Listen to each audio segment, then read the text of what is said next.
सुप्रभात, हम आपका दिन शुभ और मंगल में आपके सामने आज का विचार प्रस्तुत करने जा रही हूँ, जो इस प्रकार से है। अनुशासन संसार में है जीवन का मूल, अनुशासित रहना सदा, नहीं छुपेगी चून। देखो क्या कह रहे हो, अनुशासन में रहने से क्या होता है, सब कुछ हल होने वाला है। ठीक है ना, सारी चीजें हल होने वाली हैं। आप अगर अनुशासित रहेंगे तो आपका जीवन अच्छा हो जाएगा, बाद में कोई परेशानी नहीं होगी, है ना। तो यही आपको यहाँ स्कूल में भी सिखाया जाता है, घर में भी सिखाया जाता है, नहीं सिखाया जाता है कि आप जब उठते हैं सुबह तो क्या कहते हैं, सुबह उठते ही आप क्या करते हैं, अपना बिस्तर पहले झाड़ देना है ना। रजाई जो कंबल है उसको फोल्ड करके सही तरह से रखना है। स्कूल से जाने के बाद अपने कपड़े उतार के सही जगह रखने हैं, है ना। ये भी क्या है, अनुशासन का एक हिस्सा नहीं है। अपना बैग सही जगह पर रखना, जूते सही जगह पर रखने, चप्पल सही जगह पर रखने। ठीक है, सब कुछ आपने अपने हिसाब से डिसिप्लिन में रखना है। ठीक है, ठीक है ना। ठीक है, तो अनुशासन में अगर आप रहते हैं तो क्या होगा, आपका जीवन अच्छा हो जाएगा, बाद में आपको कोई परेशानी नहीं होने वाली। ठीक है, उधर देखिए क्या लिखा है, परोपदेशे पांडित्यम सर्वेषां सुकरम नृणाम धर्मे श्रीक्यम निष्ठानम कष्टचितु महात्मना। देखो, दूसरों को उपदेश देना बहुत आसान होता है, ठीक है, लेकिन जो स्वयं में उसका आचरण करता है वही महान होता है, वही पंडित होती है, वही विद्वान होता है। ठीक है, पर उपदेश कुशल बहुते रे, तुलसीदास जी ने कहा कि दूसरे को उपदेश देना बहुत आसान होता है, लेकिन स्वयं उस तरह के कार्य करना अगर कोई कर लेता है तो वो क्या होता है, महान होता है, विद्वान होता है। कुछ लोग ही ऐसे होते हैं जो जैसा उपदेश देते हैं स्वयं आचरण भी वैसा ही करते हैं। ठीक है ना, अपना आचरण भी वैसे ही रखते हैं। ठीक, महात्मा गांधी के पास एक बुढ़िया आई, उसका बेटा बहुत गुड़ खाता है। महात्मा गांधी से एक कहानी आती है, उन्होंने कहा कि मैं आज इसको समझा नहीं सकता, आप 1 महीने बाद आना।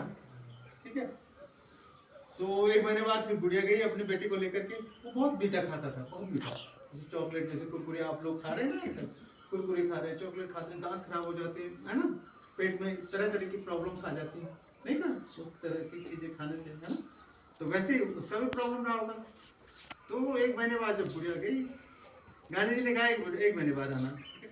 बुढ़िया 1 महीने बाद गई तो उसने बुढ़िया गई तो उनके पास गए, गांधी जी के पास। तो गांधी जी ने कहा, बेटे को समझा करके, बेटे को समझा करके कहा, बेटा गुड़ खाना बुरी चीज है, गुड़ नहीं खाना चाहिए, मीठा नहीं खाना चाहिए, ज्यादा मीठा नहीं खाना चाहिए। ठीक है, तो बुढ़िया हैरान रहेगी कि बापूजी आपने ये बात तो उसी दिन कह रहे थे 1 महीने पहले, तो आज क्यों बुलाया आपने?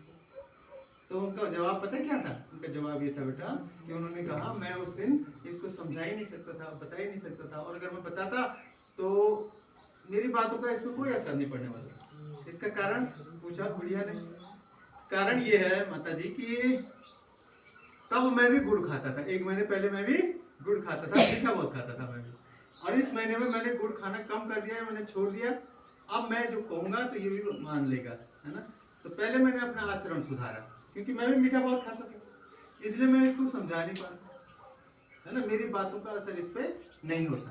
तो वो महान इसीलिए तो बने, है ना, उन्होंने पहले स्वयं उस चीज को छोड़ा, वो मीठा खाना कम किया या छोड़ दिया, फिर उस बच्चे को समझा पाए वो। ठीक है ना, ऐसा होता है बेटा। ठीक है, जो महापुरुष होते हैं, महान होते हैं, विद्वान होते हैं, तो वो क्या करते हैं, स्वयं अपने आप उस तरह का आचरण करते हैं, अतः वो दूसरों को बताते हैं। ठीक है ना, ठीक है। शराब पीने वाला दूसरे को बोल सकता है तो शराब मत पी, तो उसका असर ही नहीं होगा।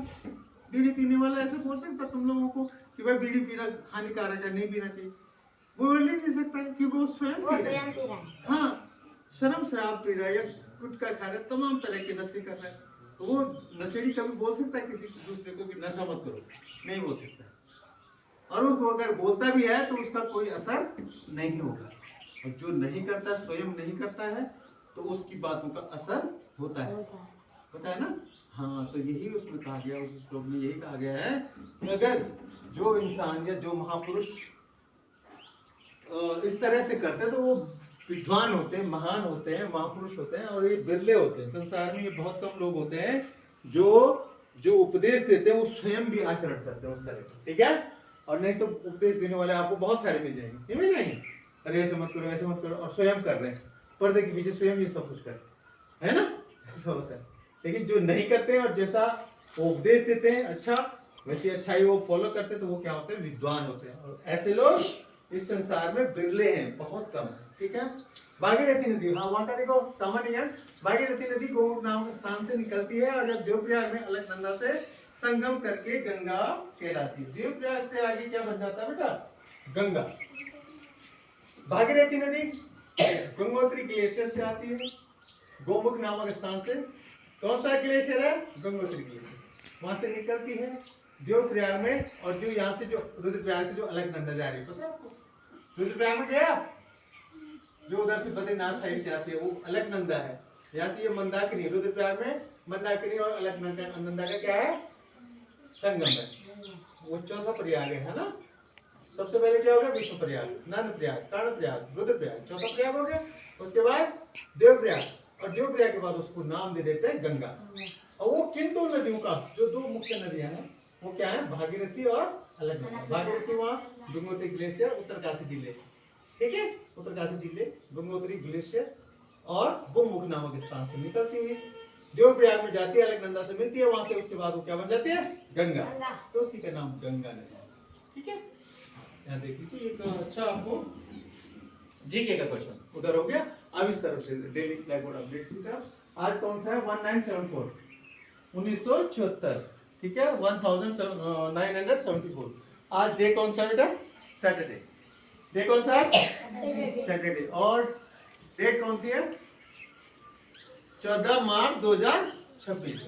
और आज का थॉट देखो वहां पे कितना इंपॉर्टेंट है। देखो, शिक्षण वह कला है जो साधारण को असाधारण बनाने का सामर्थ्य रखती है। देख लीजिए, शिक्षण वह कला है, मतलब जो आप शिक्षा ग्रहण कर रहे हैं, और शिक्षा मतलब जो हम जिस तरीके से आप लोगों को हम क्या करते हैं, पढ़ाते हैं, समझाते हैं, बताते हैं, तो ये भी एक कला है, ठीक है, जो साधारण मनुष्य को क्या बना देती है, असाधारण।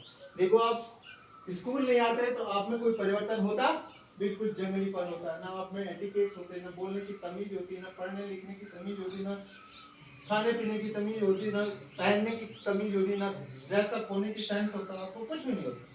तो आप क्या करते हैं, यहाँ आते हैं और इस कला को ग्रहण करते हैं, है ना, है ना, और उससे आपका जीवन क्या हो जाता है, असाधारण हो जाता है ना। आप में से कई डॉक्टर बनेंगे, कल को इंजीनियर बनेंगे, टीचर्स बनेंगे, है ना, बिजनेसमैन बनेंगे, साइंटिस्ट बनेंगे, आप में से तो बनेंगे। तो साधारण से क्या हो जाएंगे आप, असाधारण हो जाएंगे, ठीक है।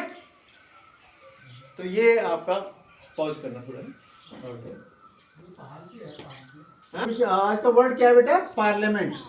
पार्लियामेंट मतलब संसद, संसदा, ठीक है। और आज का जीके देखिए, वहां पे संसद के 3 भाग होते हैं, राष्ट्रपति एक भाग होता है, लोकसभा और राज्यसभा।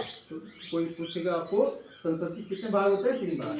राष्ट्रपति जो इसका अंग होता है, ठीक है, 3 अंग होते हैं, लोकसभा, राज्यसभा और राष्ट्रपति, ठीक है, ये ध्यान रखना। और आज पुण्यतिथि है जयनारायण व्यास जी की, स्वतंत्रता संग्राम सेनानी थे, सत नमन। और आज पाई दिवस भी है भाई। पाई की वैल्यू कितनी होती है, 20/7, 22/7। तो आज पाई दिवस के नाम से भी जाना जाता है। आज का दिन पाई दिवस, मतलब पाई का इन्वेंशन हुआ होगा ना आज के दिन में, पाई की खोज की होगी लोगों ने, विद्वानों ने, गणितज्ञों ने, ठीक है।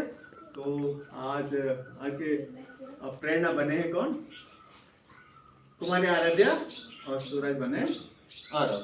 आज के लिए इतना ही।